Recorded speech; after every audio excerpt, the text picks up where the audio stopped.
Welcome, everyone. It is a great pleasure to introduce Sara Redaelli from the AIRC Scientific Office. Sara will show you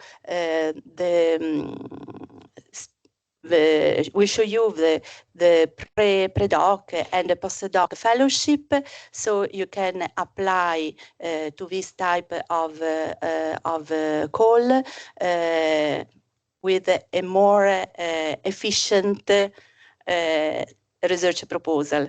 Okay. It is a great honor and a good opportunity to have here Sara in today. Thank you, Sara. Thank you. So thank you, Simona. Good afternoon, everybody. I've been asked to speak in English so that everybody can understand, but feel free to ask questions in Italian if you feel more comfortable in doing so. No problem, of course. I will translate for the others.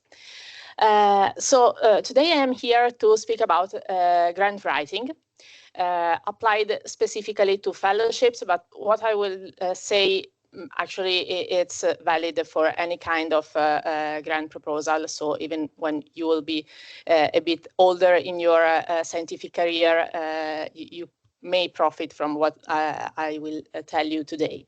Before we start with the presentation, let me spend just a couple of minutes about AIRC. I don't know if everybody knows this foundation that supports cancer research in Italy. We are actually the largest charity in Italy supporting cancer research. This year we celebrate our 60th anniversary. So it's a big achievement for us. We started as a local association in Milano, and now we are spread all over Italy. We support every year around 6,000 researchers with different funding schemes, and I will show you later what these are. But this is just a part of our mission. We also have the mission to disseminate the scientific results, the importance of research, and the importance of prevention. And we do so in many ways. We have, of course, we are active on all the media, from the traditional one, TV, radio, and but of course also in social medias. And we do that also at the university, at school and at universities. Specifically at university, we are here with this program, AIRC Campus, that offers is active in more than 10 universities at the moment, and allows university students and PhD students to get a lesson like the one I'm offering you. So on topic related to cancer or related to research that may be of interest for your career and your CV, let's say. AIRC has a regional committee here in Liguria, so you can also join AIRC as a volunteer. Feel free to contact the local committee. You will find all the reference in our website. If you are interested in taking part of our activities, we recently, last Sunday, there was this Azzalée della Ricerca, so we basically sold flowers to support cancer research. I don't know if you saw this small, I don't know how to say banchetto in English. So that's just a brief introduction about Fondazione AIRC, but now let's move to the topic of today. So today I prepared for you a guide for a journey in grant writing. So grant writing, it is important when you start a journey, we start planning a journey. Of course, you need to know something about the place you are going to visit. So let's understand together what is grant writing exactly. And to do so, we need to know something about the life cycle of a research idea. So let's start from the idea. What happened in a lab, what happened in research is that a researcher has an idea, needs to prove this idea, needs to test this idea through experiments, basically. and needs money to do so. And in order to get money, researchers need to write a proposal, a research proposal, a scientific proposal, that needs to be submitted to a funding agency, like AIRC in this case, that evaluate it, and the most meritorious one gets funded. Thanks to the money, the researcher can perform the experiments, obtain results that generally will lead to other ideas that will start again the circle again and again. So the grant writing stands exactly on this area of the circle. So is the ability, the process to write a proposal in the most efficient way in order to get funding to perform research. Why it is important to learn grant writing? Here are just few examples. So grant writing, of course, it's important for the career, because if you get a grant, if you get funded with a fellowship or with a grant when you're a bit more senior, of course, this will impact your career. You can have some position, you can open your own lab. But not only that, is really a skill that you can develop, and then that you can use not only in research, but also in your personal life. Let's say that at one point in your life, you want to open, I don't know, a bed and breakfast, and you need funds to get this funded and started.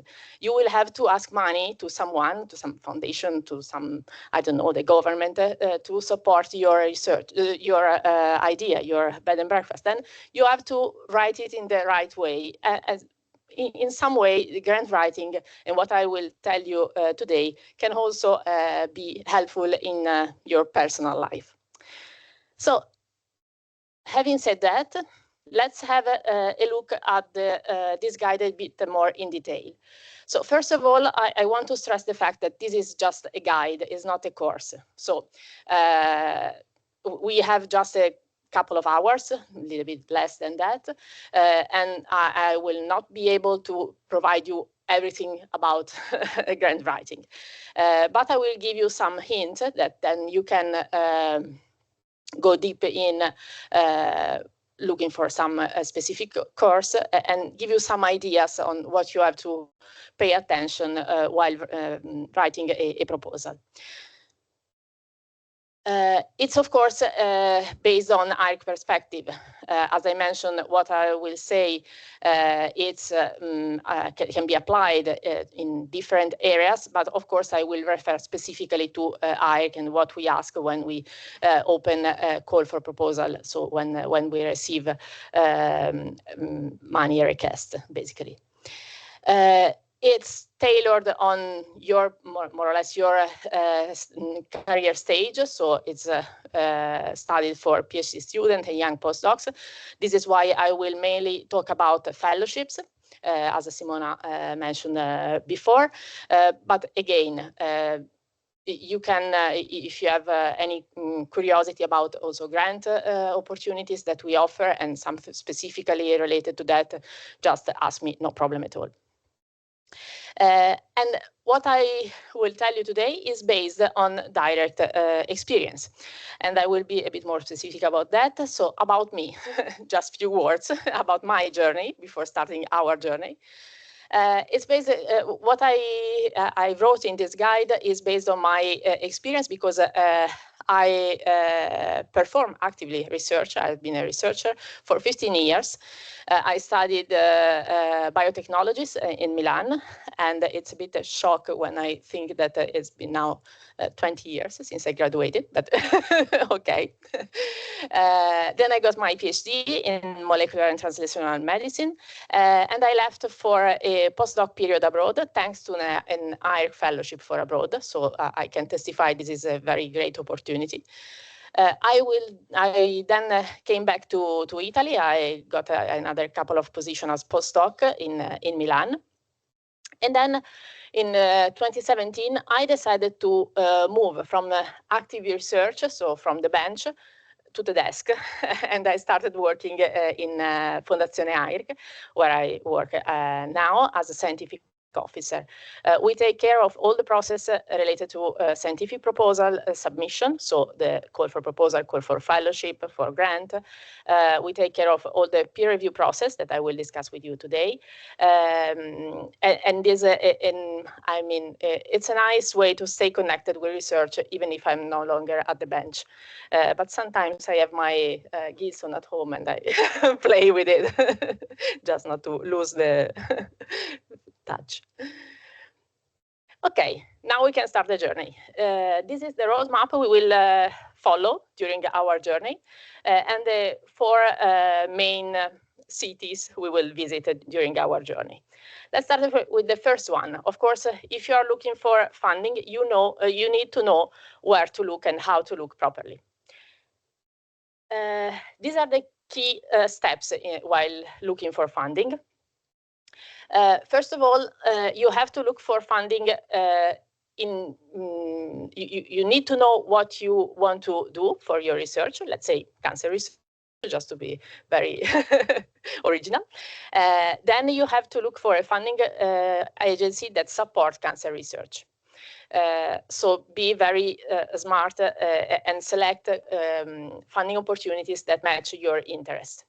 Otherwise, your chances to get funded will be very low. Look for funding opportunity related to your career stage. And we will see it in a bit more in detail afterward, but just be aware of the opportunities related to a PhD student, to a young postdoc, to a senior postdoc, and focus on that. And this may look easy, but actually needs to be planned ahead. You now have all fellowship supporting your PhD.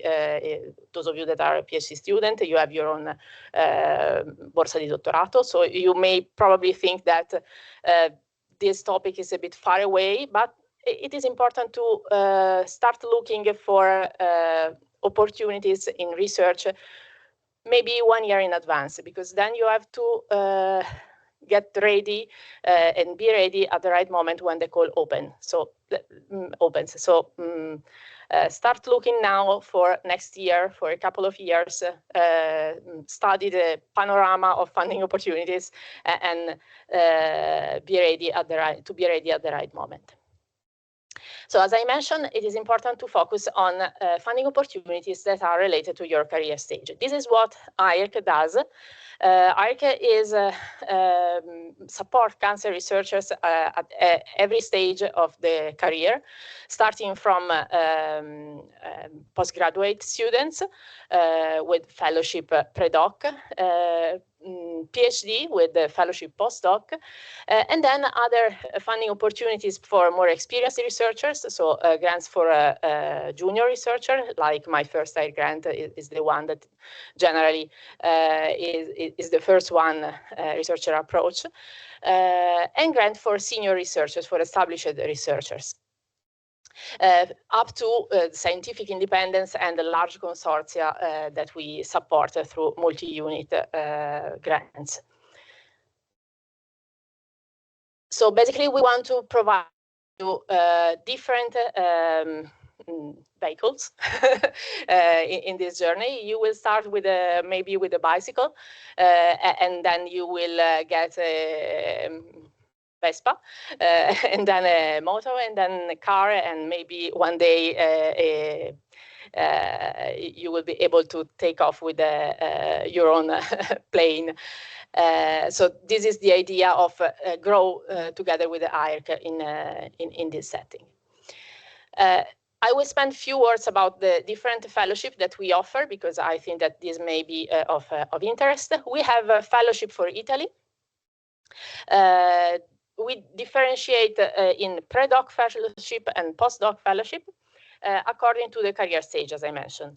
For the pre-doc fellowship, you need to have your master degree since no more than 5 years.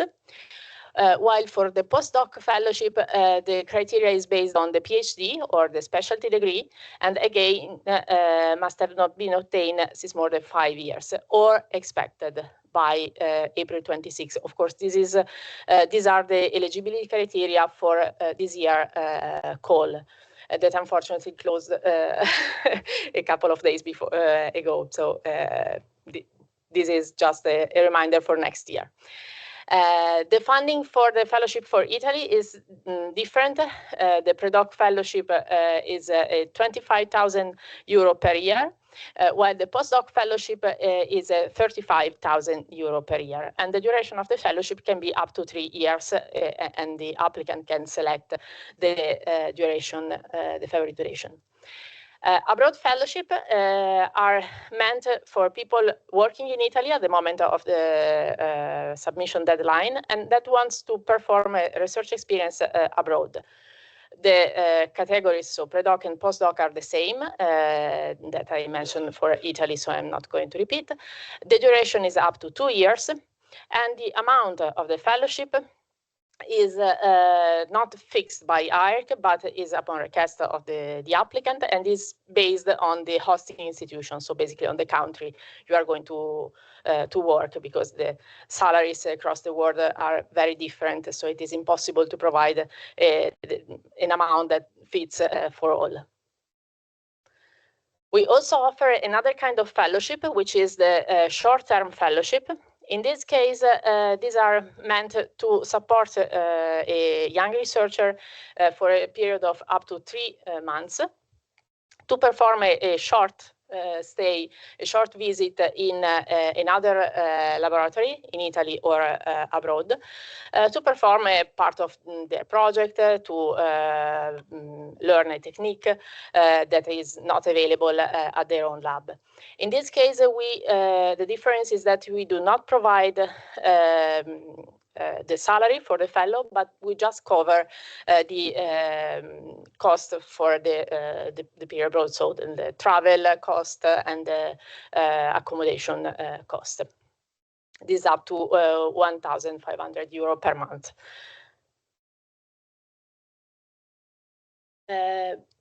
Speaking about planning ahead, this is the timeline for the fellowship I just mentioned. So they opened in April and they just closed.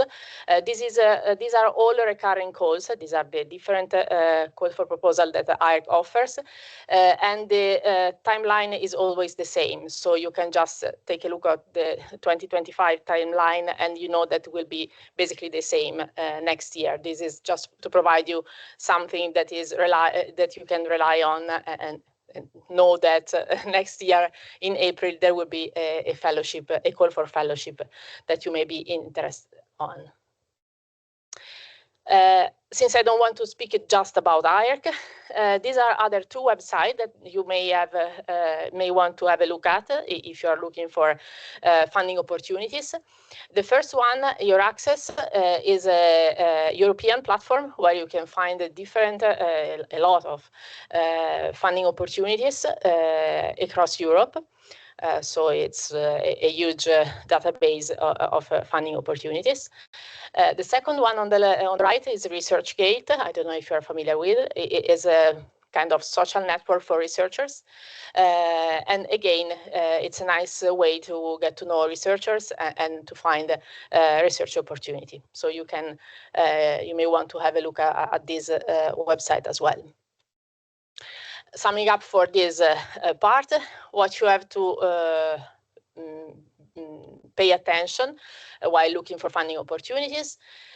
First of all, look at the eligibility criteria for the funding opportunity that you have selected. So be sure that you meet these eligibility criteria. You must read all the documentation carefully. If you have doubt about your eligibility, just ask the funding agency. In this case, ask AIRC, contact us, and we will be more than happy to provide you with further information. And seek for advice. So you are not alone in this world. You can seek for advice from your peers, so your colleague, other students that maybe are facing the same problem you are facing, the same doubts that you have. But look also for the advice from mentors, so more senior researchers that can provide you with some good advice on how to move in the research field and in the funding opportunities that you may want to apply for. Let's move to the second step. If you don't have questions, please interrupt me anytime. I mean, I don't want to give a standard lesson, but I just want to have this more as a conversation. So if you have any doubt, don't be shy. So the second step is understanding the process. I called it in this way because it is important to know what will happen to your proposal, to ask money for, let's say, for a fellowship, and how it will be evaluated in order to prepare it in the best way possible. This is something that maybe one doesn't consider. It is not maybe the first thing that one consider while writing, but actually it should be one of the first thing. So how we evaluate the proposal we receive, but actually how in general, with some differences, of course, are evaluated. The first step is an eligibility check, and during which we check all proposals and we verify that they have all the eligibility criteria to apply. So speaking about the fellowships, if you need to have your PhD since no more than 5 years, we check that this is actually true. And this is valid for any kind of call. So if your proposal doesn't meet all the eligibility criteria, will be stopped at this point and they will not go further in the evaluation process. Vice versa, we hope this doesn't happen, and so you move to the real evaluation moment, so the peer review process. At AIRC, we base our peer review process we use for our review two kind of reviewers. The Comitato Tecnico Scientifico, which is formed by 70 scientists based in Italy, renewed worldwide, and a panel of around 600 international scientists working abroad. And these two panels together combined provide us with a large, provide us with the possibility to cover all different aspects of cancer research. So we are in this way able to provide an expert evaluation of all the proposals we receive. What is important about the peer review process is that the review criteria that will be used by reviewers are available in the call for proposals. So by reading the call for proposal, you will know exactly what reviewers will pay attention at. So read the call for proposal with particular attention to write then your proposal in the best way to make the reviewer happy, let's say, because if the reviewer is happy, you will be happy at the end.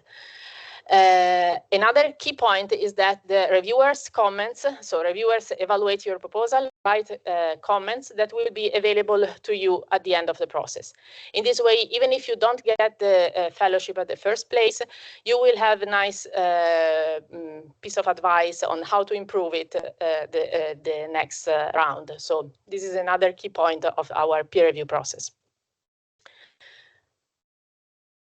After the peer review process is completed, so after all the proposals are evaluated, we are able to rank all the proposals in a final ranking, and based, of course, on our funding availability, we can award the fellowship based exclusively on the scientific merit of the application that we received. So now that we have understood the review process, so how the application will be evaluated, it's time to move on the real writing part. So let's write the proposal. For those of you that may have listened to the webinar we had a month ago about the fellowship, you may be familiar with this part. So make a plan to the deadline. It is important to know when the call will close. and start thinking about what you need to do in more or less a 1 month period to be ready to submit a complete, perfect proposal by the deadline. So we will work exactly in this way in the next slides. And the first step, as I already mentioned, is to carefully read the call for proposal and check that you meet all the eligibility criteria, not to be frustrated with an exclusion because you don't meet the eligibility criteria. So follow all the instructions that the funding agency provide you. In the case of fellowship, you have the call for proposal. You have a guide that is a step-by-step instruction manual to fill in all the form in the best way possible.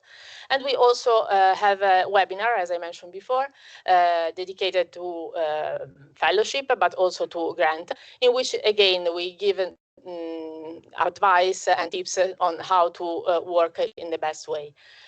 And of course, we are also available as a help desk during the preparation of your proposals to advise you whenever you need it. So what are the key ingredients of a fellowship? These are, I would say, there are 3 key ingredients that are also the 3 main area that reviewers evaluate. The first one is the hosting institution, so where you are going to plan to work. The second one is you with your curricula. And the second one is the research plan, of course, the scientific part of your proposal, what you are planning to do in the time frame of the fellowship or of the grant. So we will focus a little bit on these 3 parts, and I will try to give you advice on how to perform the best on these 3 parts. Any questions so far? Because I need to drink a little bit, so.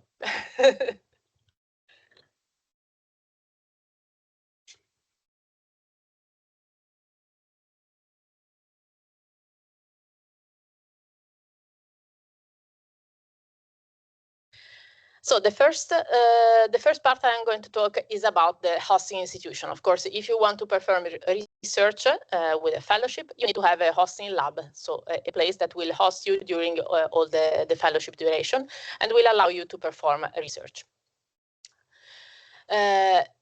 Let's clarify who is who in this world, because this is also always something that generates a little bit of confusion.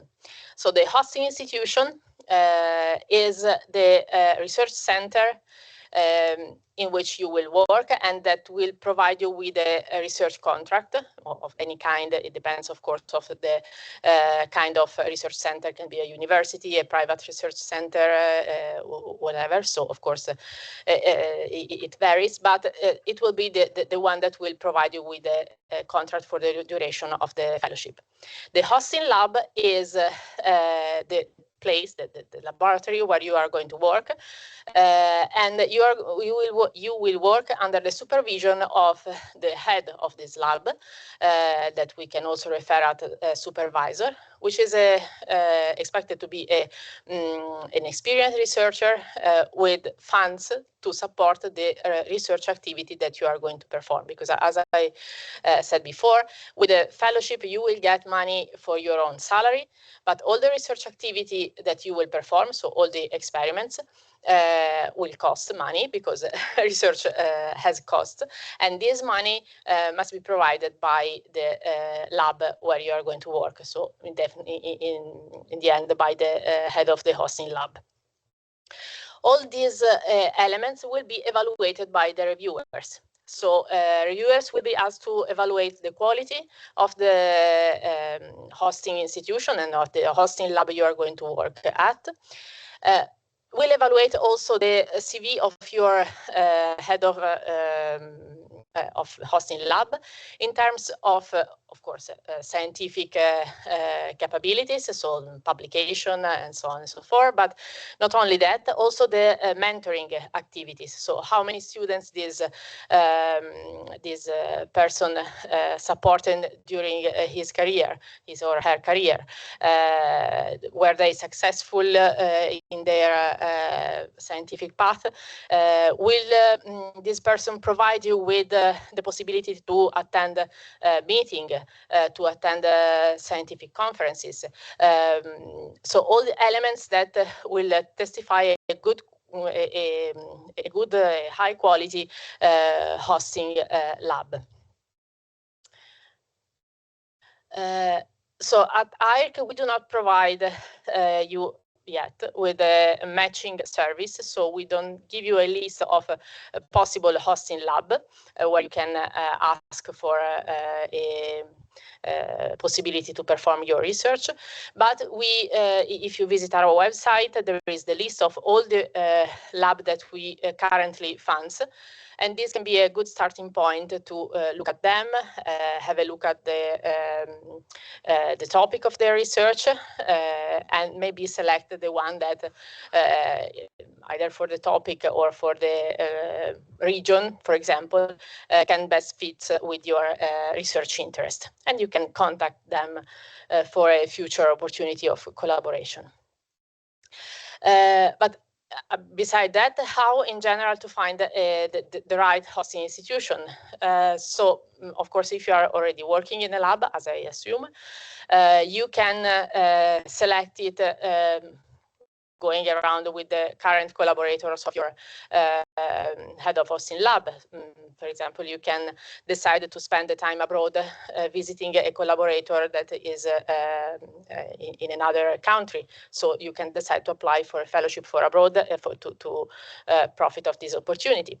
If you have the chance, and I hope you will have, or you already had the chance to go to scientific conferences, use this fantastic opportunity to get in contact with other researcher that work in your field and may offer you with opportunities to spend time in their own lab.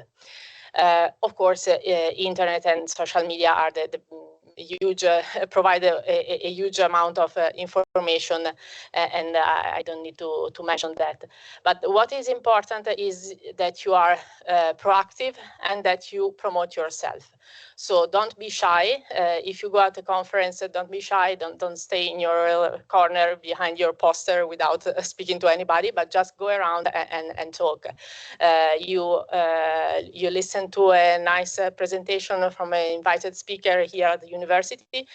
Go and talk to him or to her, and maybe do a follow-up email a few days after, if you want to stay impressed in their own mind, because of course they see many people, so you need to stand up for yourself.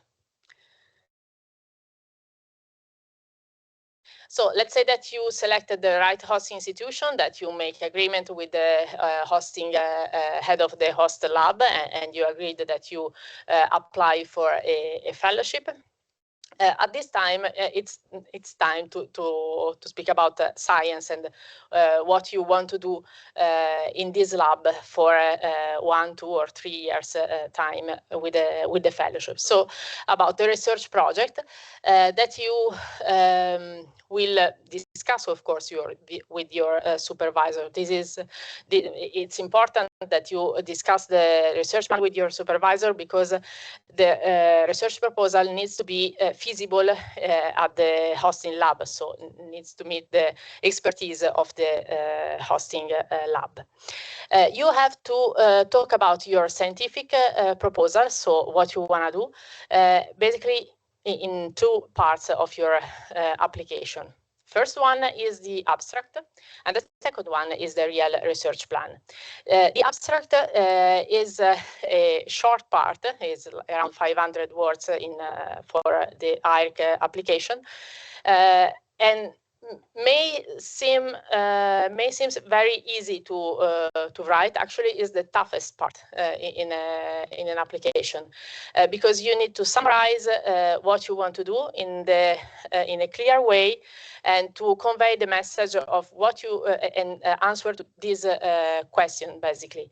So, what's the question, the scientific question that you want to address? What are your aims? How you will address this problem? What is the impact on cancer, and what advances will be made thanks to your work? So imagine to have to answer all these questions with just 500 words. It is not easy at all. And this is again referred to AIRC, but generally speaking, this is true for other agencies as well. Usually you have a different section that you have to fill in. So provide a little bit of background, describe what's your hypothesis, what are your aims, your experimental design, so that the experiments that you want to perform, what you expect to obtain, so the expected results, and of course the impact on cancer. You are free to write 500 words in the background and leave all the other session empty. But this is, of course, not an effective application, not an effective abstract, because then the reviewer that will read your abstract as a first thing will have no clue about what you are going to do. We'll just say, okay, nice review of what we already know about breast cancer, but then what you are going to do. So you need to balance your abstract in order to provide the context where you are going to work, and then provide also information of what exactly your activity will be. Just because, as I said, reviewers will read this part of your application as the first part and will already made their opinion based on this. Of course, they will then read all this, the proposal, but if you start with the wrong way, then it will be hard to correct the situation. With the research plan, things get larger because you will have around 6 pages for the fellowship to discuss about your scientific proposal. Of course, if we speak about AIRC, the proposal must be focused on cancer. If you will apply to, I don't know, Teleton, it will be on genetic diseases. So you need to know exactly what's the topic and write a proposal that is on target with that topic. Otherwise, it will be discarded or anyway judged very poorly. Must be written in a must be scientifically sound, so written in a clear and scientific, proper scientific way. Must be feasible, and this is a very important part that I repeat every time I speak about grant writing, because again, it's something that we see is not always taken into account. So the feasibility for fellowship is declined in 3 ways. First one, you need to have a feasibility for the hosting lab. So your proposal must be feasible with the equipment present at the hosting lab, with the expertise of your head of the hosting lab that can support you in the proper way.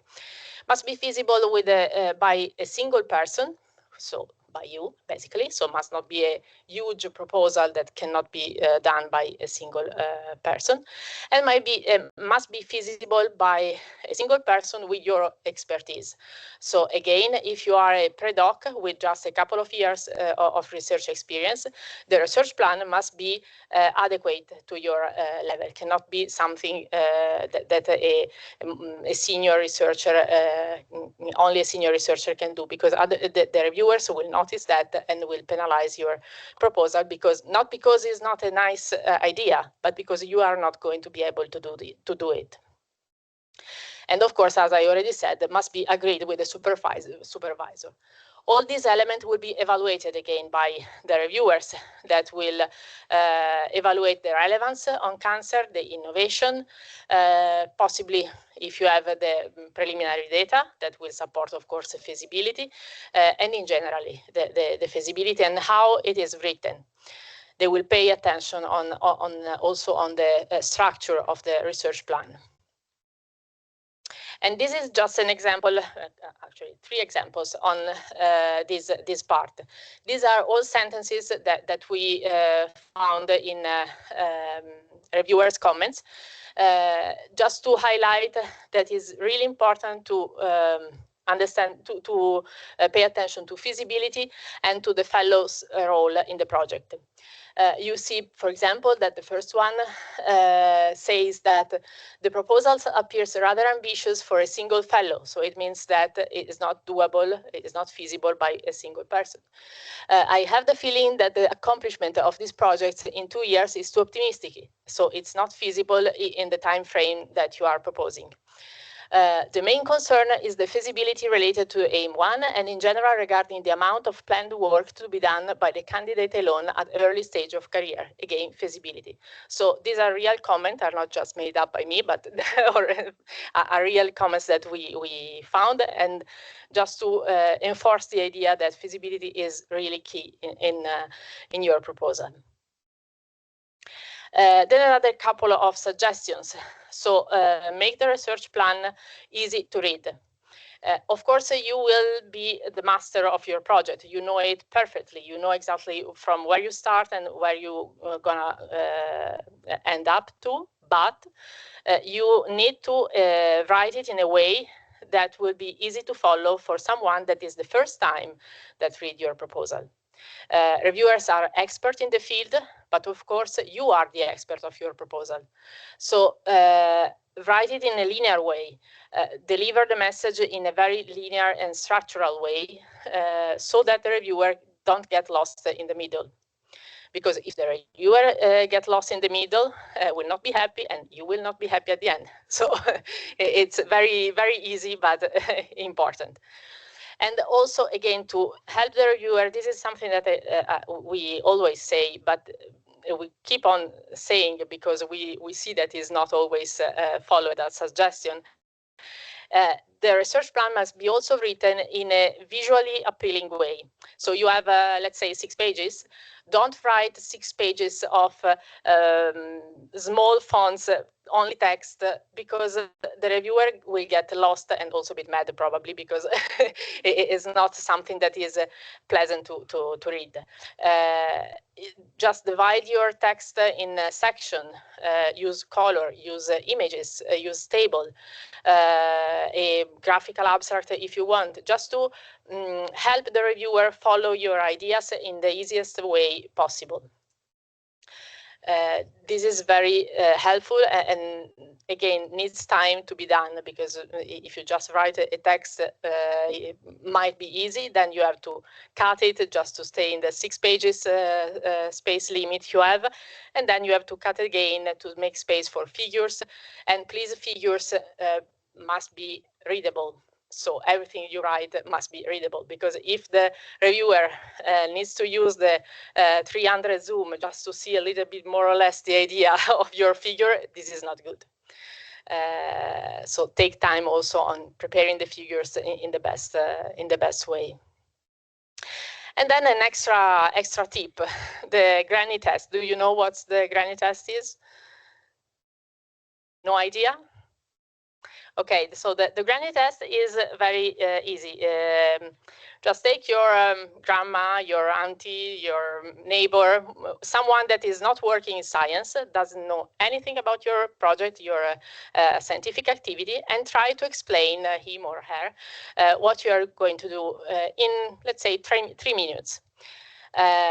So first, are you able to speak about your own project in 3 minutes?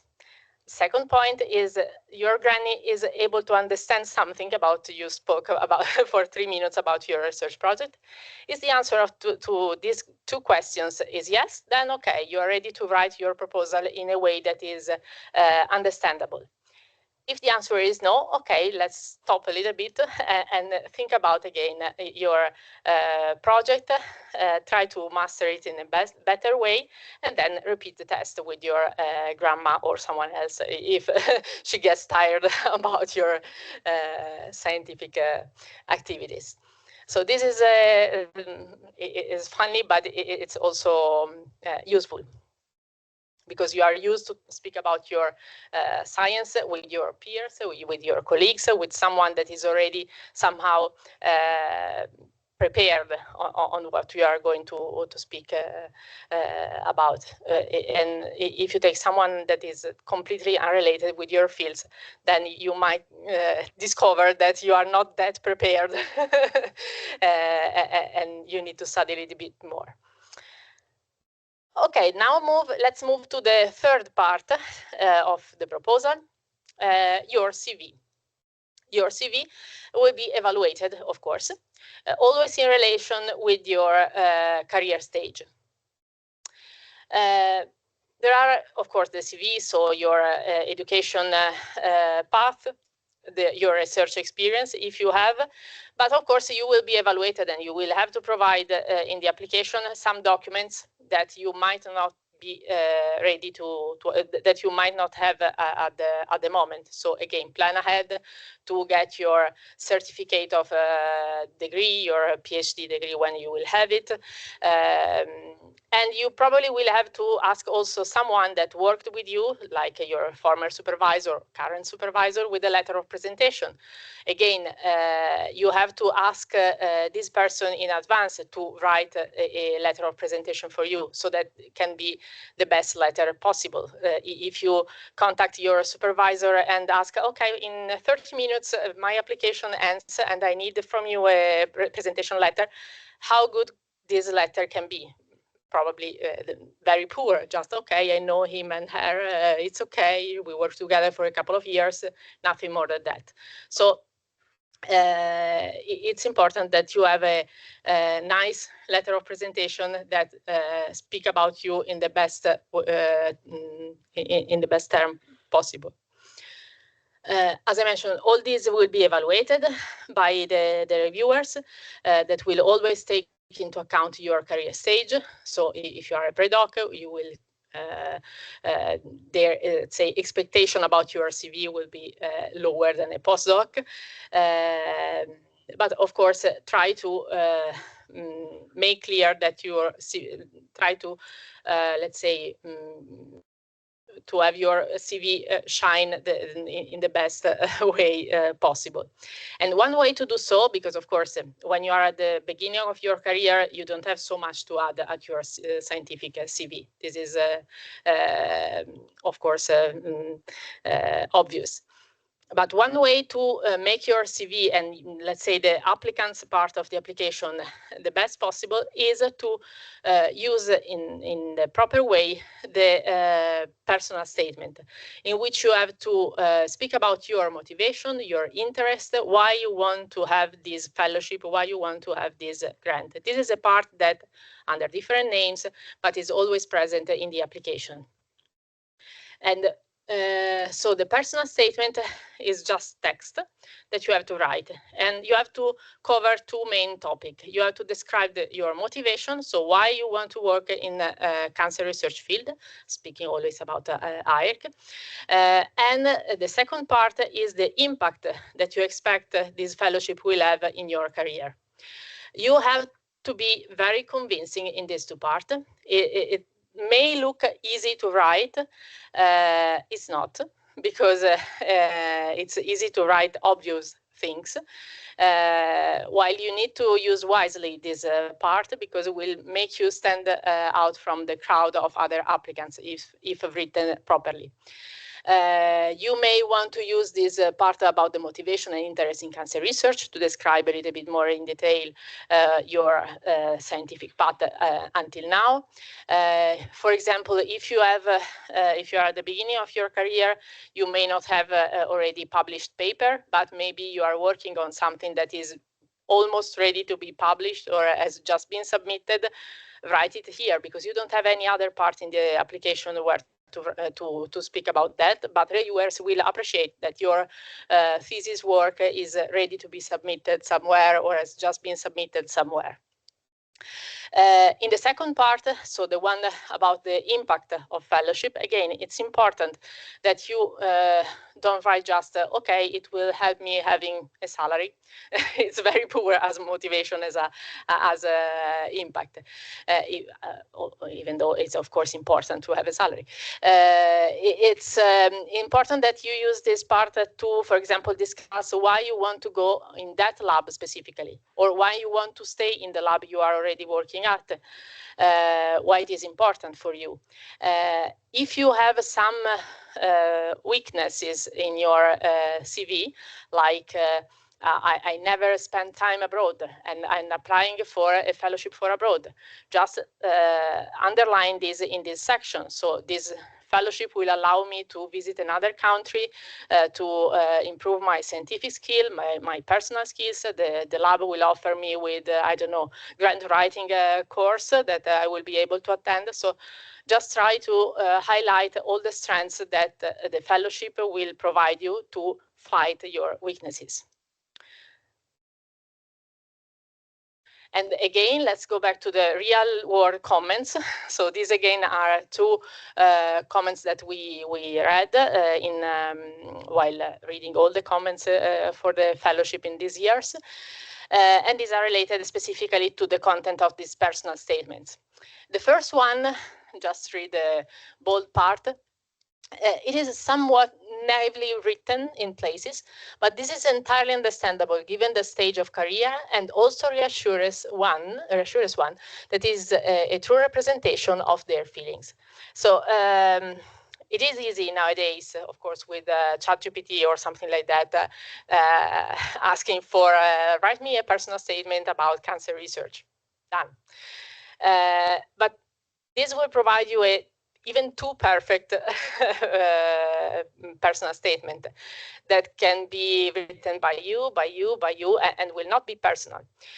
So it's okay to get help or to Google some template of personal statements. It's understandable, but then you have to elaborate it, to make it your own personal statement, because ChatGPT will never know your personal situation, your personal feelings. So put some your personal touch in this text. Make it maybe less perfect, but more real, because the reviewers that are absolutely used to read this kind of text will notice 100% time that you didn't write that text by your own. The second part, the second comments that I put here, the supporting reference is excellent and also honest. It was good to see acknowledgement of areas where the applicant can develop. So what I mentioned before, the weaknesses. You just say, okay, up to now, I have never been able to go abroad, but thanks to this fellowship, I will be able to go in France for 2 years and to et cetera, et cetera. So make clear what's the added value of this fellowship for you, and transmit this information to the reviewers.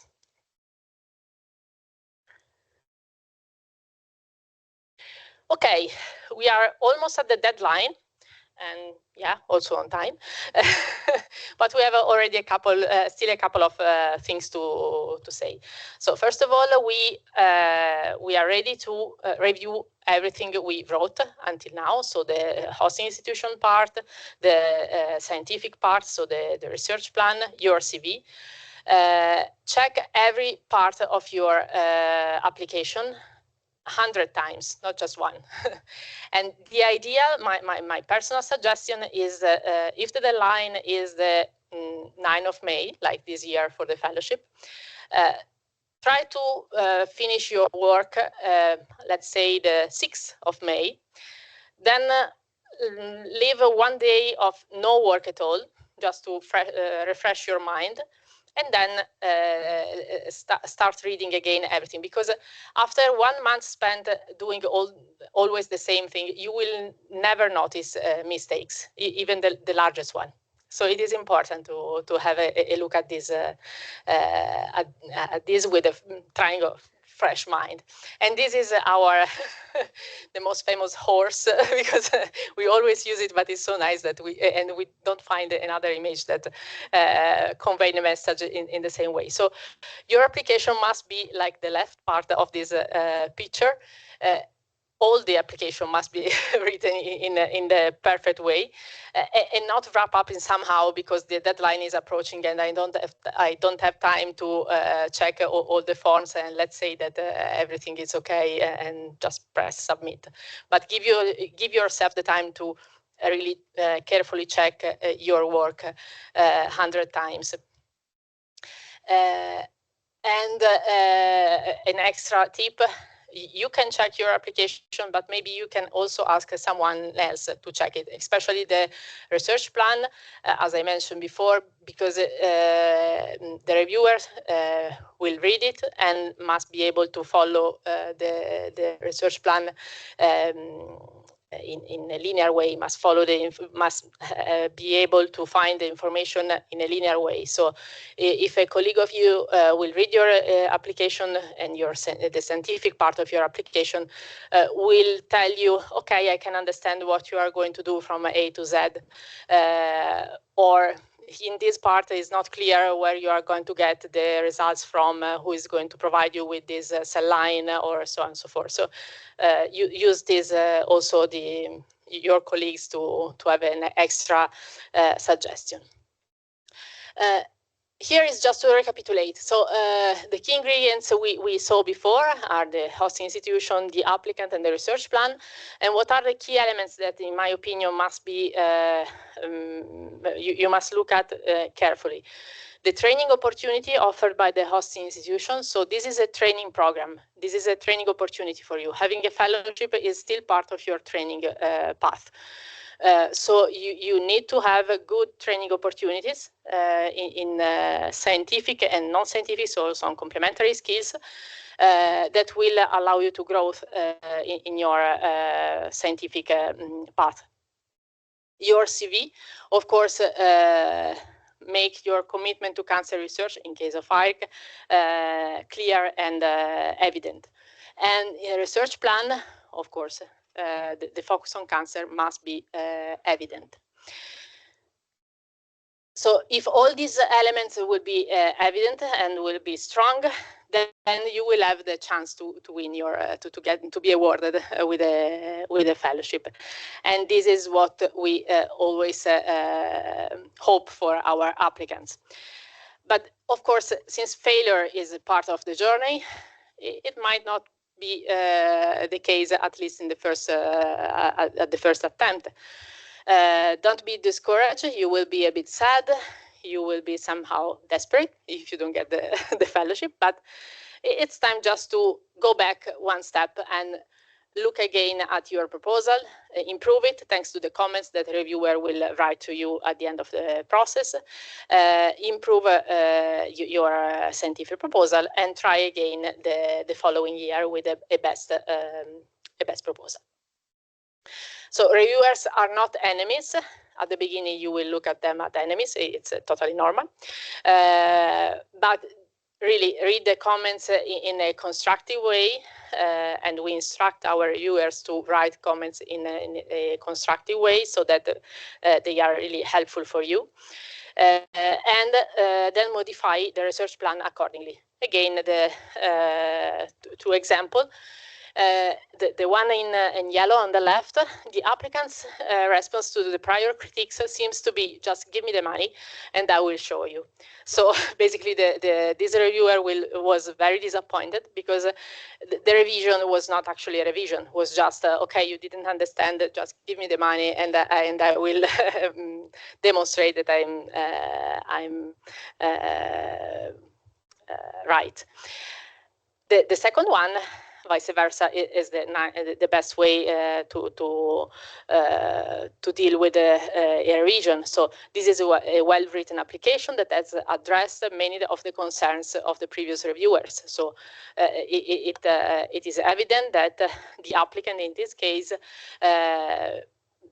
took profit of the comments that he or she received and improved the application. So let's say that you finally, at the first place or the second attempt, you got the fellowship, you have your fellowship, you are performing your research, let's say for 3 years. Of course, the journey doesn't stop there, because you need to always plan ahead, as I said at the beginning, and reason about what's next. So while you are using, let's say, your fellowship, what you have to pay attention at. First of all, I would say try to build your own research network. That will be, of course, based on the research network of your head of hosting lab. Build collaborations, because this will be instrumental for your future. Not only because you may want to spend time in another lab for a postdoc period, but also because when you maybe will open your own lab, you will be able to rely on those collaboration to make your scientific proposals in the future stronger. Work also on soft skills. So as I said before, training opportunities are fundamental.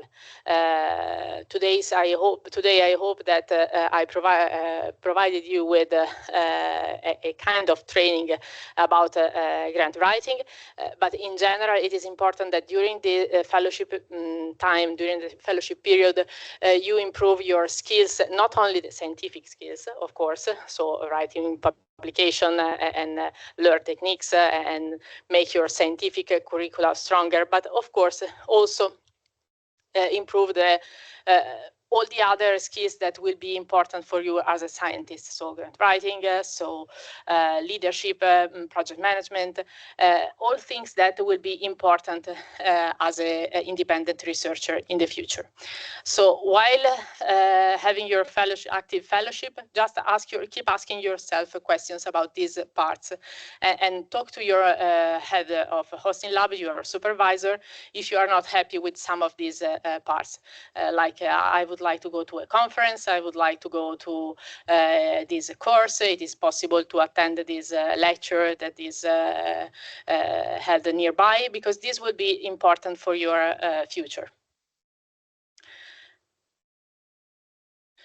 And so possibly if your fellowship will be successful, then you will be able to start again the journey with something else. So move from the bike to the Vespa and ask for another fellowship or a grant for junior researcher in the future. So the journey will continue over and over. And with this, I'm done. I hope that you enjoyed this lesson, and just let me know if you have any question. I will be happy then to answer. Thank you.